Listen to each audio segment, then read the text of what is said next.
attacks between them, and there was a sense of frustration, certainly frustration from Peter Sagan, that the attacks just never materialized. I don't believe, with the composition of this group, though, that we're not going to see at least one or two skirmishes. Look, there will be occasions, there come occasions with 10 kilometres to go now, that teams behind will say podium is good.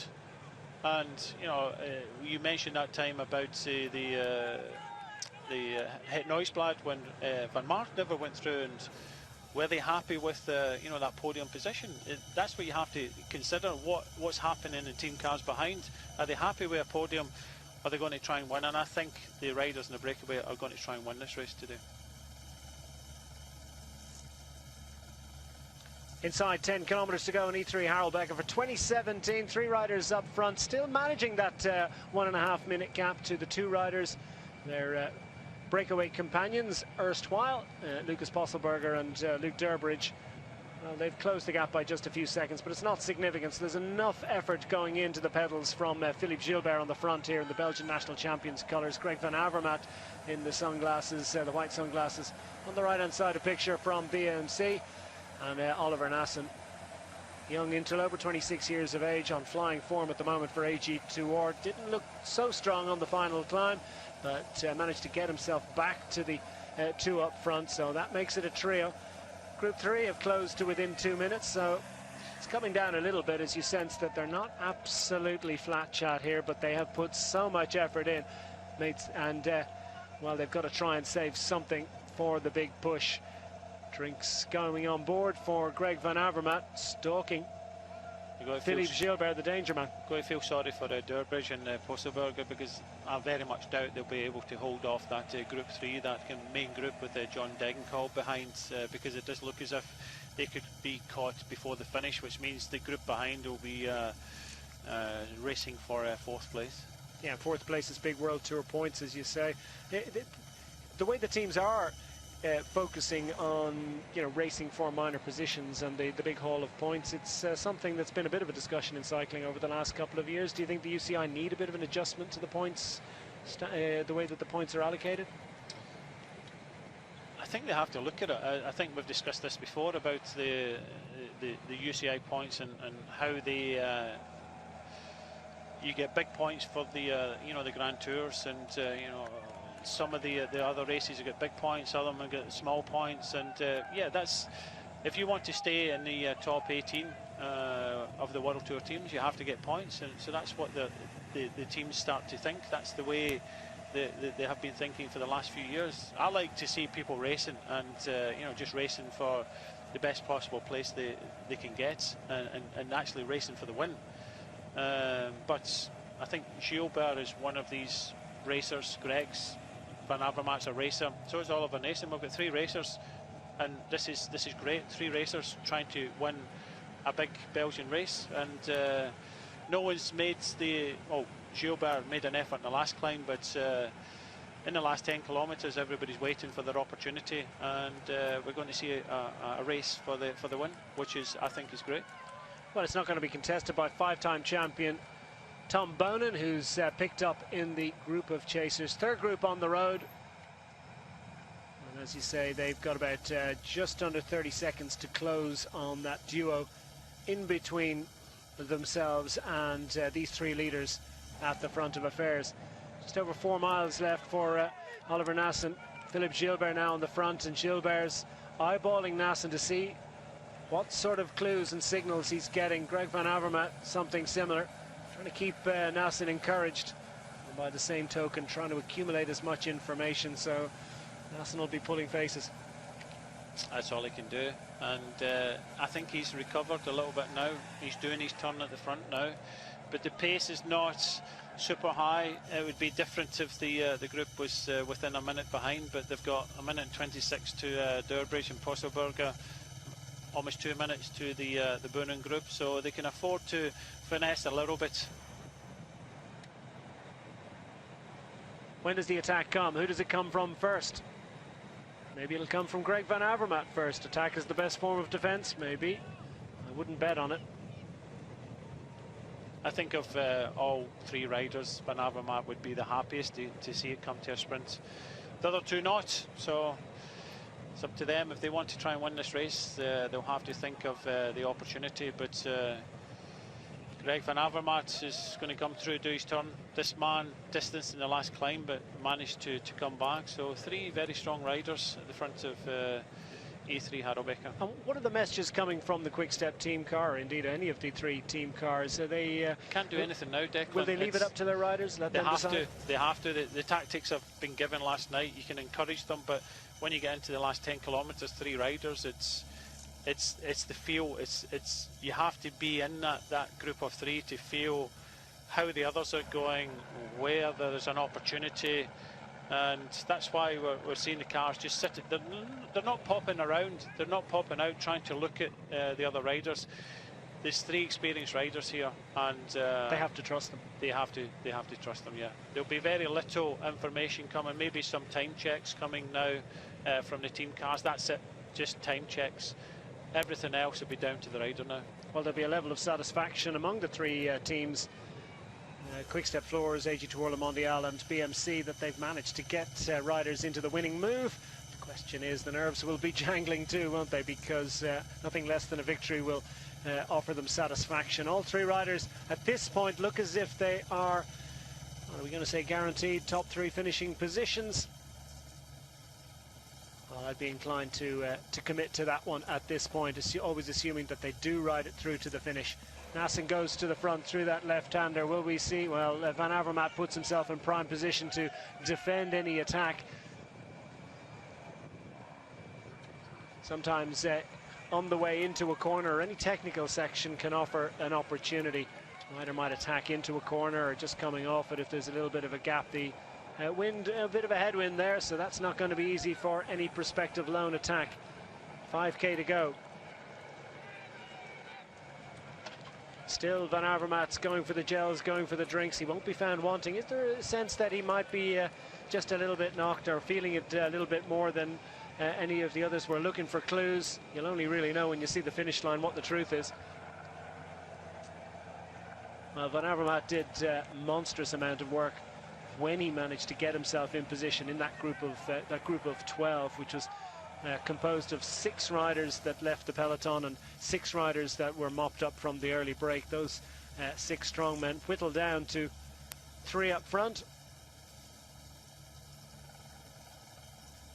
And it's, well, balmy sunshine, isn't it? It's beautiful spring, late winter, whatever you call it, haze over Harelbeke. 26,000 people live in this this part of Belgium, northwest Belgium. This race first run in 1958, originally called the Harelbeke to Antwerp and back. Then in about 1960 it became the E3. It's been a World Tour race since 2012. Fastest edition back in 2003, almost 46 kilometers an hour for Steven de Jong. I don't think we're going to see anything like that. Indeed, we haven't in recent years. First winner was a Belgian, Armand Deadman, and as I said, they've won 37 times over the years. But that last Belgian victory back in 2012, that's going to be changed this year.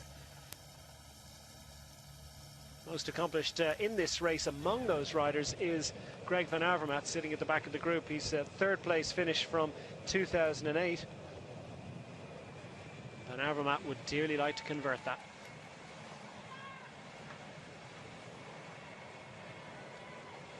Just over 3,000 meters remaining in E3 Harelbeke.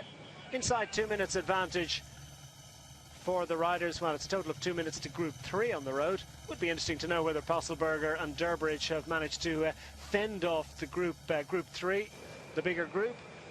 And indeed whether they're making any inroads on this group. One suspects that it's not significant, otherwise we would have got a time gap. And Oliver Naesen still showing willing. I think of the 3, he'd be probably the most satisfied with a 3rd place finish. It would certainly represent a step up for him. To have made it into the group contesting the win of a major one-day classic is a step up for him. It's been coming. I mean, it has been flagged. He's been very strong in recent times, but he's certainly the least accomplished of the 3. So 3rd place finish, if it comes to be, would be satisfying for him. So he might be the least minded to to try and attack. Also, he may already be satisfied with what he's got and may try it, but I think it's the old story, isn't it? Both Gilbert and Naesen would like the other to do the attack first. Yeah, I think they're waiting for it. Gilbert's waiting for it. Greg Van Avermaet, I don't think he'll be attacking today, but I think all three riders, all three teams will be happy with a podium. Still don't know, just over 2 kilometers, 2,000 meters, and we'll find out, but they're starting to ride a little bit cagey now. I'm kind of surprised that Naesen has not really tried something yet. It was interesting on Wednesday that Philippe Gilbert attacked first, and then Yves Lampert was the one to benefit. He went next and got what turned out to be the winning attack. May have been a sense of frustration for Gilbert. Doesn't want to attack first now. He wants to do the second run. Well, 1,700 meters left. If they're going to do it, it has to come soon. Who's going to draw the sting out of Greg Van Avermaet? We're assuming that that's the way it's going to be played, that we're going to see at least something, but Greg Van Avermaet, well, would he be minded to try a late attack? Surely he'll bet on his sprint. In Curn, Brussels Curn, well, up a hill, round a corner. Tough finish, but not found wanting. Managed to get ahead of Peter Sagan. Gilbert, now the finessing begins. 1,000 meters remaining. This is an opportunity for Naesen now. Just let the Gilbert and Van Avermaet start to play around.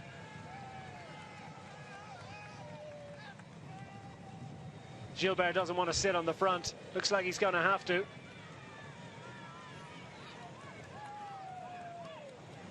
Greg Van Avermaet, if an attack comes, will feel the responsibility of covering it. There's no question, I think, of Philippe Gilbert covering an Oliver Naesen attack. I think that's his best chance. If Naesen does go for a long one, with 1 kilometer to go now, that he leaves it for Greg Van Avermaet, but it's looking highly possible now that these three riders are going to contest it in the sprint, which is a little bit of a surprise. Unusual finish, isn't it, through a housing estate, but it's a welcome one if you happen to live in this housing estate. To see three of the best riders in world cycling coming past your house and heading towards the finish line. Less than 1,000 meters remaining. They're almost down to opportunity for Naesen now. What's he doing? Have a go. Well, Philippe Gilbert wants him to do it. Nasen's covering Gilbert. Somebody is going to step. Of course, they don't want to give up what they have, and 2 minutes is a massive advantage. So you don't think about Moreno Argentine ambushing Stephen Roach and Philip Anderson all the way back in the 1980s. Naesen needs to go. He needs to have a crack now, but he's just moved over and went to the back. So he must think he's recovering well enough to try and win the race from a sprint. Well, Naesen wants to bet on his sprint. Maybe he's right. So maybe Philippe Gilbert is just going to have to suck it up and go for it himself. Well, we're in the finishing cameras, so we're into the finishing straight. And Philippe Gilbert, this one is going to be from a crawl. Who's going to kick it off? It's going to be a tense finale. It's going to be a slow start to the sprint. Who's that going to suit? The one with the biggest kick. The one that can open a couple of bike lengths advantage just with the instant recruitment of fast twitch muscle fibers. Who has got the most strength left after 206 kilometers of racing? Philippe Gilbert's like a trackman as Naesen goes. Naesen fires. That could be to the advantage of Gilbert, but has he got the strength to hold off Greg Van Avermaet? Van Avermaet struggling to get into the wheel of Oliver Naesen. If he's got a couple of bike lengths advantage, well, it's a long way to go to the line to hold off a rider of the quality of Greg Van Avermaet, but he's struggling to get there. Will he make it? He certainly will. Here comes Gilbert on the line. Who got it? I'm not sure who it was. Greg Van Avermaet believes it. It is him. E3 Harelbeke goes to Greg Van Avermaet. Philippe Gilbert not quite got enough on the line. Oliver Naesen will be satisfied with third, but Greg Van Avermaet had everything that was required to win that race. He had the strength to go with the top attacks. He had the strength to keep those riders away, and he had the speed and the strength to produce the winning sprint. They're surprised that we didn't have any attacks at the late show, but it was an incredibly close finale, and they gave up a large amount of their advantage. So Luke Durbridge is going to lead Lucas Postelberger to the line, but no doubt about the man that got the win, Greg Van Avermaet.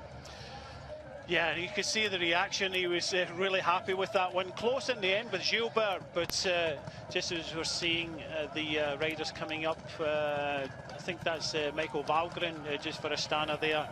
And we've mentioned already, Barry and Merida had a rider in that chasing group there. But going back to the Colbrelli was that finished there, but that meant a lot to him. I think Gilbert made one mistake. If I could criticise him, one, he was in probably too big a gear when he reacted to the sprint there. You could see that Naesen is in a smaller gear, and when he started his sprint, you see it now, smaller gear. But just watch Gilbert now, he was in a bigger gear, which he had to really push, and he left himself a lot to do now. He just comes up, tries to, he's 75 metres to go, he's coming all the time. Gilbert looked super strong, but it just came up too short in the end. I think the mistake that Gilbert made there was he just went into that sprint from a kind of almost standing start or rolling start in too big a